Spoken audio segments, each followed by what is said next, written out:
Thanks for watching this video, and apologies in advance that the video camera on my phone isn't particularly good. So today we're going to start making this Automaton Cyclist. I've got the three boards laid out with all the parts on, and the instructions are open. They're not reasonably clear. They're in multiple languages, so the pictures have to be pretty clear. Let's have a look at the bits and pieces that we're going to start with.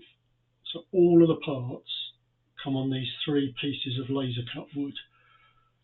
The cutting is really fine, and I'm going to start by trying to get the two tools that are on the previous page of the instructions out. One is the one I'm getting out now, is meant to be a part to help you get the real parts out of the board, and the other one is an insertion tool and a measuring stick. My Stanley knife is really too big to cut this, but the points holding the parts in are absolutely tiny.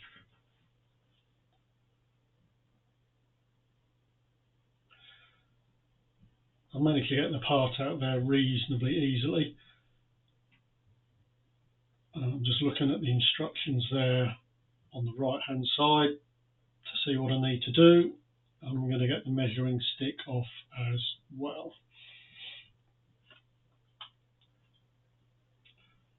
This tool here is just for measurement and assembly. It's not a component or a tool to do anything other than that.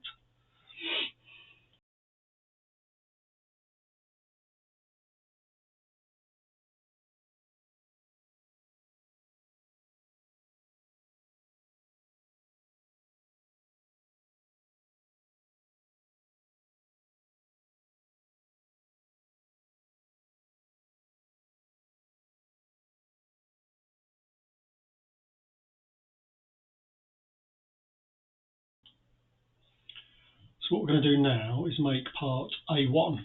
We're going to make two of those, and it consists of parts 1, 2, 4, 3, and you need to find them.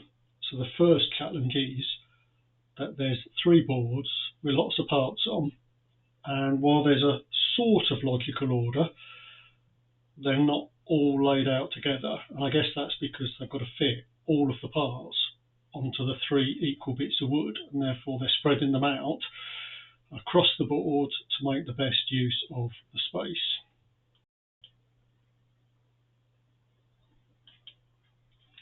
So I found parts 1 and 2 and pressed them out the board, and now I'm just trimming off with a little bit of sandpaper, emery paper that's provided, the tiny lugs that are left from the laser cutting to keep the parts in the board. And I'm now going to try and slot part 2 into part 1, and it is actually really quite tight.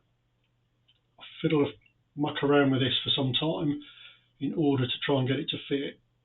I know it's going to fit, but I just don't know how hard to push the parts. Just have a quick check of the instructions there to make sure it is clear that I am doing the right thing.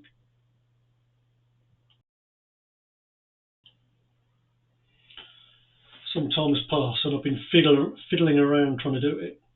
What I've done here is going to put in one of the parts at a very slight angle that's allowed it to open up just a little bit. And you can see there, I've almost got the thing in. The end flanges are meant to be level, but I think it's now about right. But it was very, very tight to get that in. Pretty happy with that now. I think probably fiddle around with it in the next phase, but that's good enough. So we're going to move on to the next part.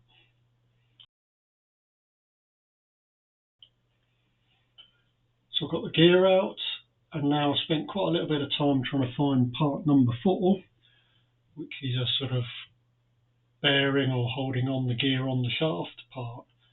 And I found it in a funny place, what I thought, because it wasn't in the board with the other parts.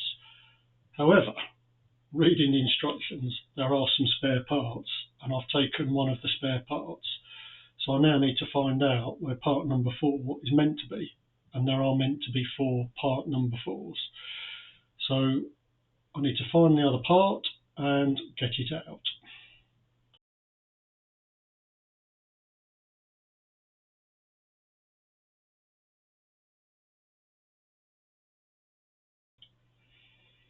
Right, well, I found it, and believe it or not, that took me 5 minutes to find that part. So I'm just pushing it out with the little removal tool, and I've now got all the bits to make the first sub-assembly.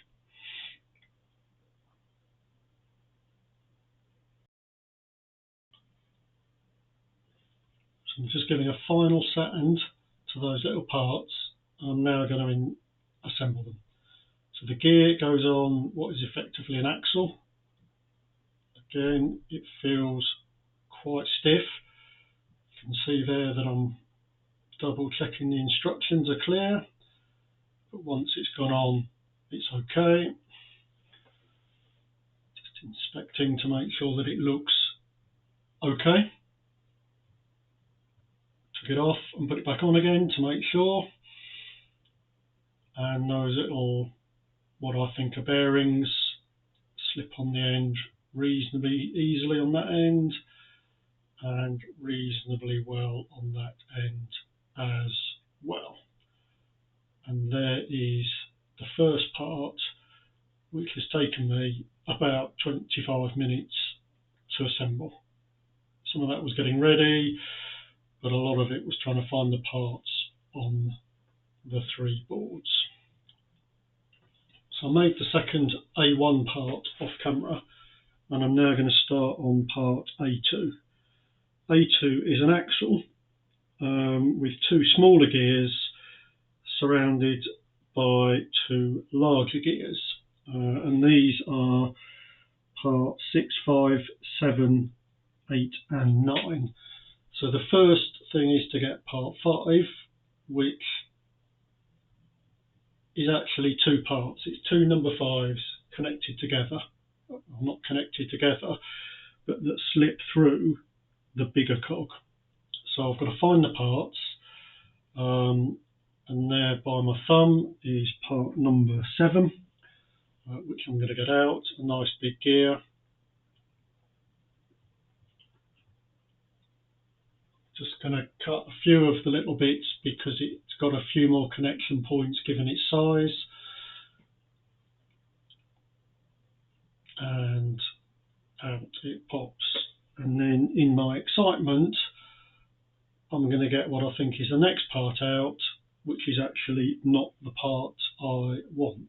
So that is a case of reading the instructions, but not looking properly at what I am doing. And I'll spot the obvious mistake in a minute when I lay that part on top of the part I've already removed and find out that they're not the same size.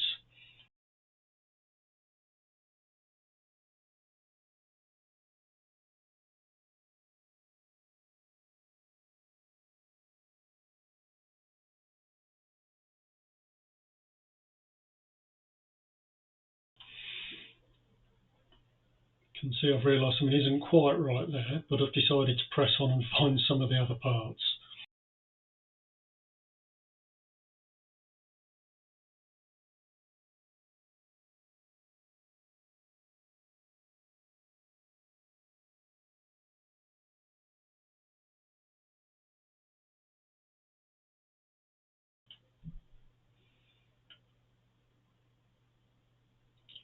So I've realised that I've got the wrong part out, and I've now got to find the right part. I'm just trying to keep the wrong part back in the grid so that at least I know it is numbered.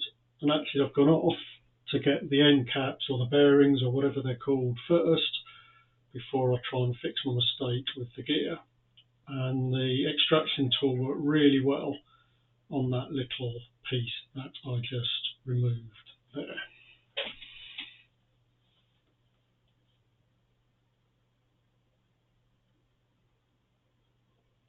And I've now realised that I need to get out the smaller gears, which I'm getting out now, and I've got the 2 correct parts this time because they are next to each other. So at this moment in time, I think I've got all the parts. Quick rub down of the bearing end piece.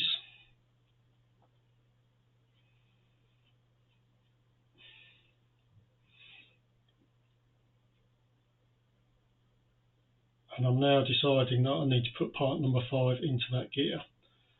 And I've realised there that it doesn't fit properly. And I have to read the instructions again more carefully to realise that it does say there are 2 of those parts. And there's a bit of measuring around and fiddling to make sure I realise that.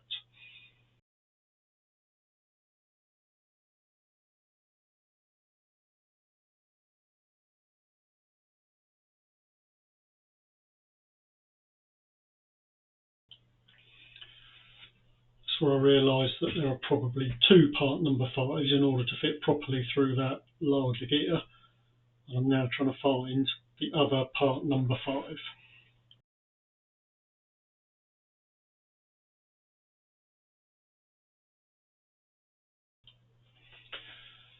So I've got both the actual parts. I'm now pressing on the bearing end cap piece. Again, it's reasonably tight. You can just about hear it click on. And I feel a bit of pressing on the desk there, and you could hear a nice firm click as it goes in properly. You can now slide on the gear.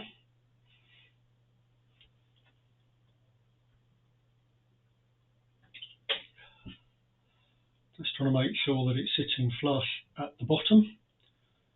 Just about see on the instructions that it's important all the gears are parallel, and there was a nice little click as it went on.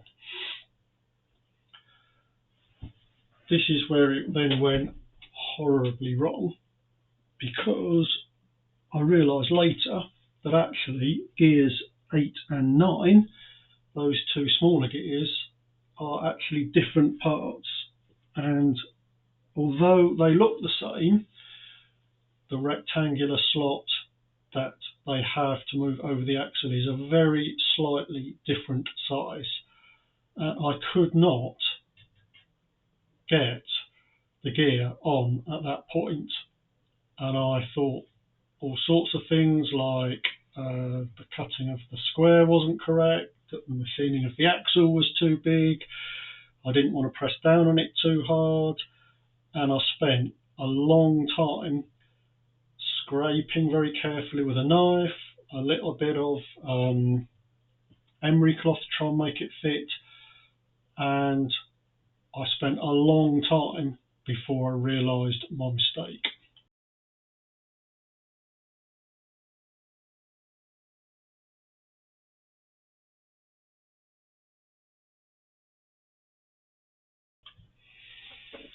So rather than show what felt like hours of going backwards and forwards trying to make it fit, and compared it to the instructions, I did not have the gap between the 2 small gears, and that's when I realised and the housing that I could reassemble it to leave the gap.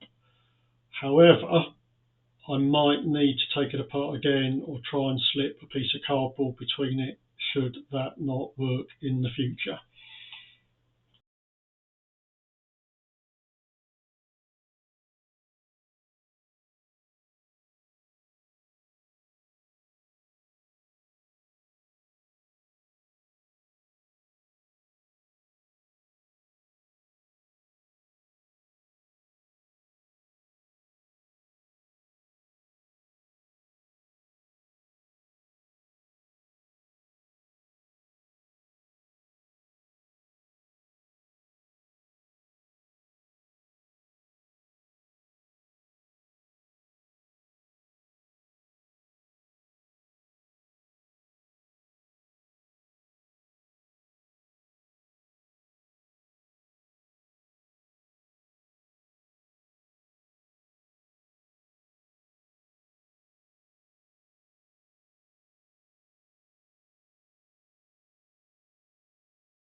where I am now is just about showing that I'm happy that I've got it assembled correctly.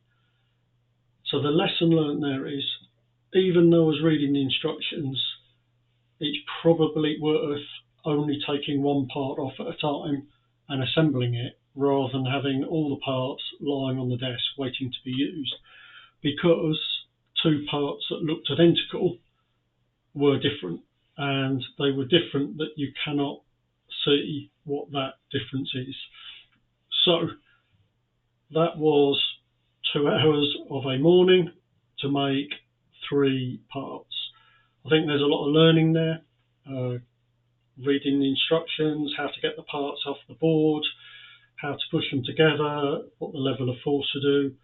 So the next time we'll be moving on to part number A3. Thanks for watching.